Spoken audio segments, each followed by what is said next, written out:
Session 4 of the Law of One. You know, I've listened to this material quite a few times, but never has it been as interesting as it is reading through it and going line by line in order to share it with you guys. It is deeply fascinating, and I feel really honored to be diving into this with you guys. At the same time, it's difficult to put the work away. So here we go for session 4. This session talks about the reason for the shape of the pyramid, as well as healing and how to do it and why, or certain steps rather. So I'll go on to the first question that we will explore. It is asked, does the shape of the pyramid have an effect on the initiate? And Ra goes ahead to explain that the initiation for the spirit required more careful design than that for the body. I will show a picture. You can have a look at, I asked AI to help me with this. The way that they explained how it, the dimensions and the specific point within the pyramid that is the most impactful. It's quite technical, and I couldn't quite visualize it, so I asked AI to draw up this little image, and it seems helpful.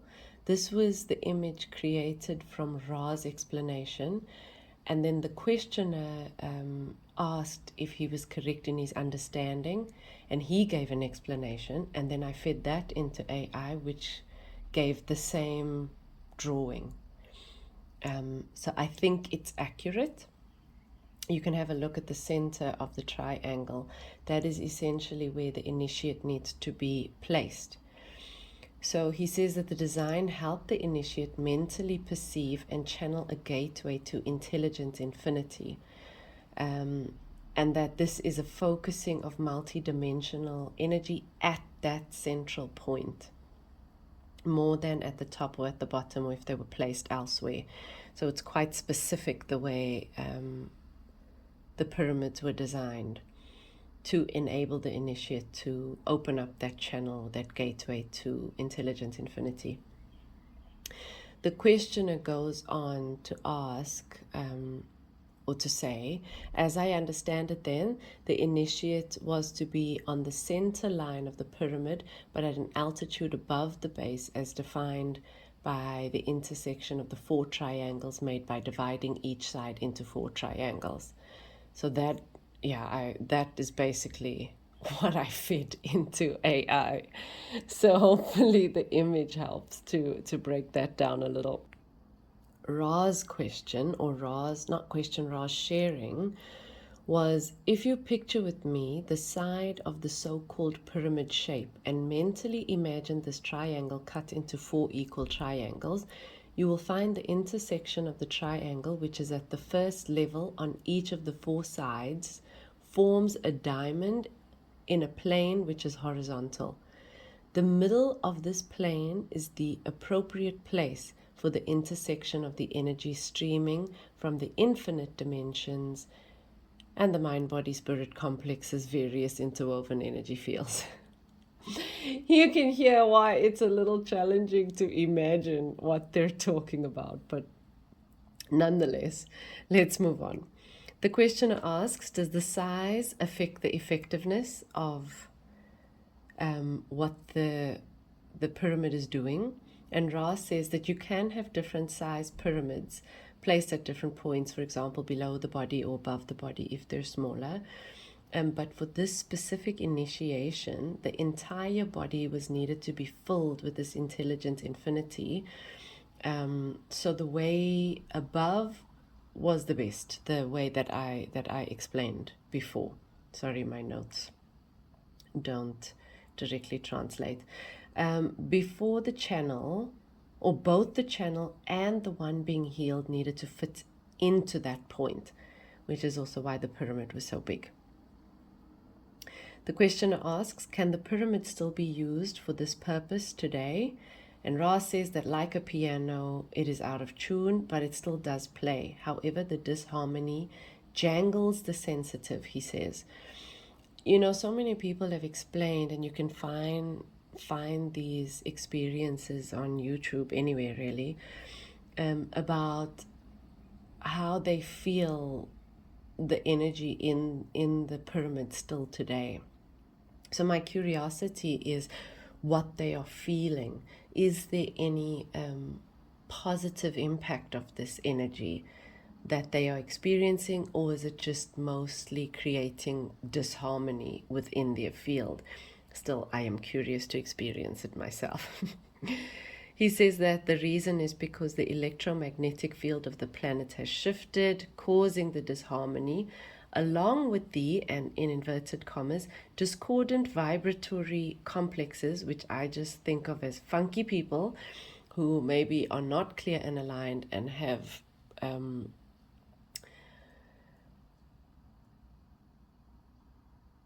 intentions that are not good for the whole, basically using it for less compassionate purposes. So the combination of the electromagnetic field changing as well as discordant people using it for less compassionate reasons are why the pyramids are out of tune. So the questioner asks if we can build another one today. Ra says yes, we can, but it matters who is building it. In other words, he uses the words inner disciplines of that channel and the ratios of how it is built, the way that we described above, not so much the material.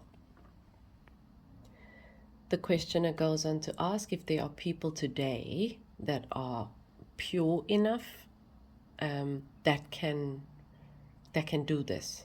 Ra says yes, there are, but the time of the pyramids has passed, and that there are many people on the planet today who have access to intelligent infinity without the need of a pyramid, whereas back then when they were built, it was to help people connect with intelligent infinity. The questioner says, can you teach us how to heal? Ra says, consider the simplicity of the mind from back then compared to its complexity now.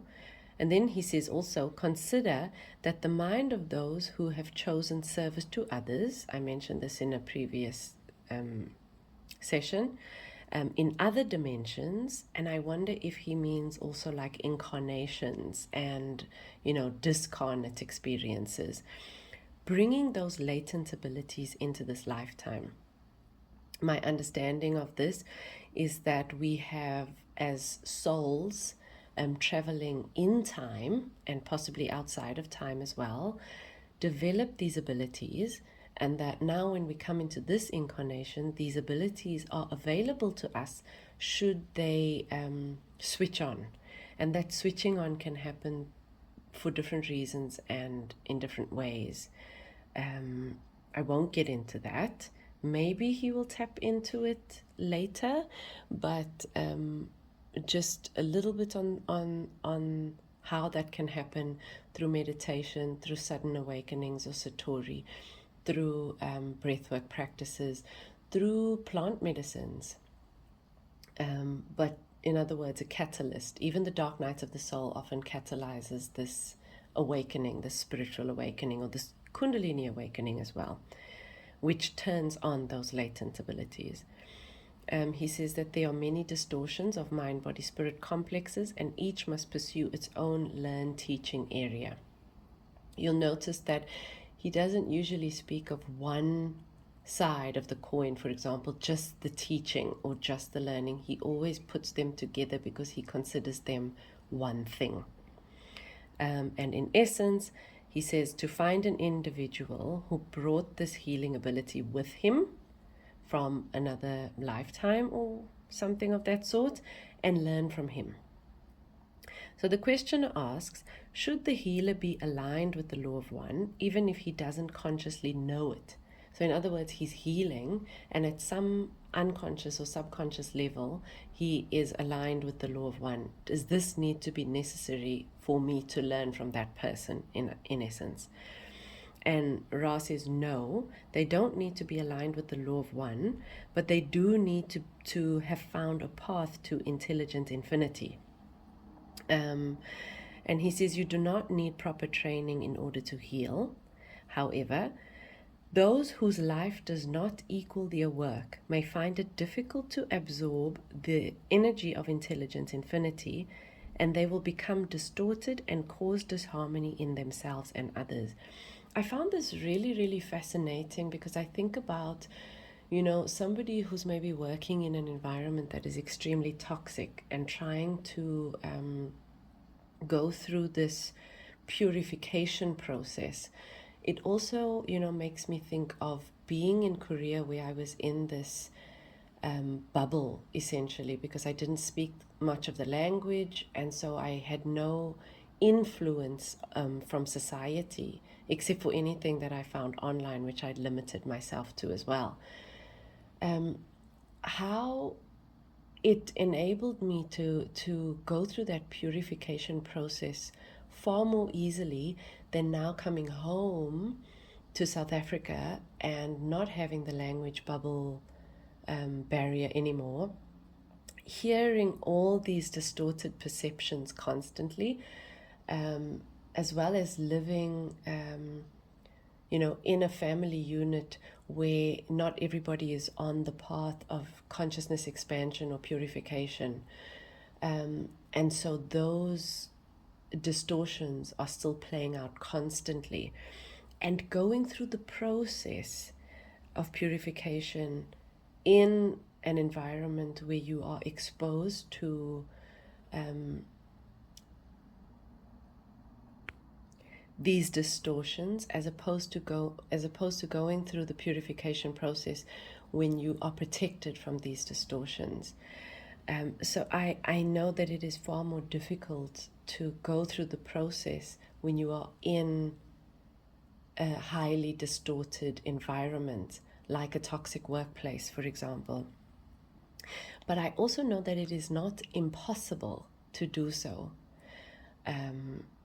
simply because I've been through the process once and I'm going through it again now with my Kundalini awakening, and I'm seeing kind of the drawing back and the disconnect from the 3D way of thinking, as opposed to identifying more with a 5D consciousness. And even this is a limited way of explaining it. I'm just using that as a means to compare. He goes on to say that those who are willing to be trained in thought, word, and action will be able to comfortably maintain the distortion towards service in the area of healing. I just want to place emphasis on be trained in thought, word, and action. In other words, healing is not just about channeling infinite intelligence through your body, or Reiki, or universal life force through your body for the purpose of healing somebody else. It requires a restructuring and a changing of your thought process, the way you speak, and the actions you take. It is a much deeper process than merely opening up the crown chakra to channel energy through your body. And I think that the most important part of the entire process is on that shifting of the thought, word, and action. And then I just wanted to read this little humorous communication between the two of them, or this interaction between the two. The questioner says, then would it be possible for you to train us in healing practice? Ra says, I am Ra. He begins most of his communication that way. It is possible. The questioner says, will you train us? Ra says, we will. He doesn't go on to train them. But he's very direct and to the point and doesn't give more than what is asked. And so I just found that little interaction quite humorous, and I wanted to share that with you. Anyway, the questioner goes on to ask for a synopsis of the training. And Ra says that the mind must be known. So he says there are 3 steps basically in this training of becoming a healer. The first is the mind must be known to itself, which is the most demanding part of the healing work. Consciousness is the microcosm of the law of one. I found that quite interesting. I never saw it that way.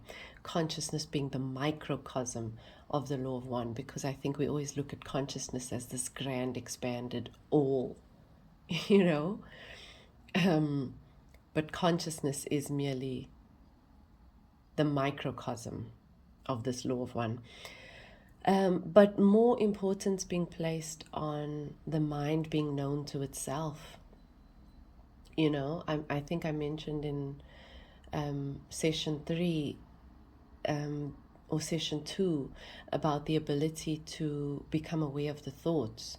No, it was actually session 1 where this was the first bit of information that he gave, or the first interaction in the book was making you aware of your thoughts. What thoughts did you think? Were your thoughts loving? Were they in alignment with the Creator? And yeah, I think a lot more emphasis needs to be placed on this, because this for me was the beginning of my journey toward expanding consciousness, becoming aware of the thoughts, becoming aware of the untruth of the thoughts, and then deciding not to listen, not to act, not to believe, and to change the action that would be taken in an unconscious state to an action that would be taken now in a conscious state, conscious of the thoughts and conscious of the illusion of the thoughts. The second step or level being dealing with the disciplines of the body complexes, bringing balance between love and wisdom, and using the body, excuse me. Before I move on to 3, I think this is a good point to jump to the next question after Ra finishes speaking. The questioner asks to elaborate on the first step because, and also states that they didn't understand step 2 and 3. So I will just jump to the next question here and elaborate on 2. Ra doesn't elaborate on 1, but he does elaborate on 2 and 3. So he says, imagine the dense aspects of the body, the physical body, and now imagine the finest or the more subtle aspects of the body that energize the body. He says that all natural functions from dense to fine can be transmuted into something sacred. So in other words, the second step or level is that transmutation of all levels of the body, being changed into a sacred temple. And then moving on to 3 of the synopsis, he says that the spiritual is the next one. And first, the 2 connected through the attainment. Excuse me. My notes are not always very clear. The third is the spiritual, and he says that the first 2 are connected through the attainment of contact with intelligent infinity. So basically the bringing together of the mind and the body. And then as he elaborates on 3 from the next question, he says that a magnet has 2 poles, right? The one reaching up and the one reaching down. He says that spirit basically integrates the upreaching of the yearning of the mind-body, the upreaching toward God or toward intelligent infinity of the mind-body, and the downpouring in-stream of intelligent infinity into the physical, into the mind-body. Spirit is basically the bringing together of those 2 things. I thought it was a beautiful explanation. Okay, And then Ra continues to say that they will teach specific steps, but to remember that healing is one aspect and is not necessary to reach an undistorted understanding of the law of one, basically. So in order to understand through an undistorted lens, you do not need to become a healer.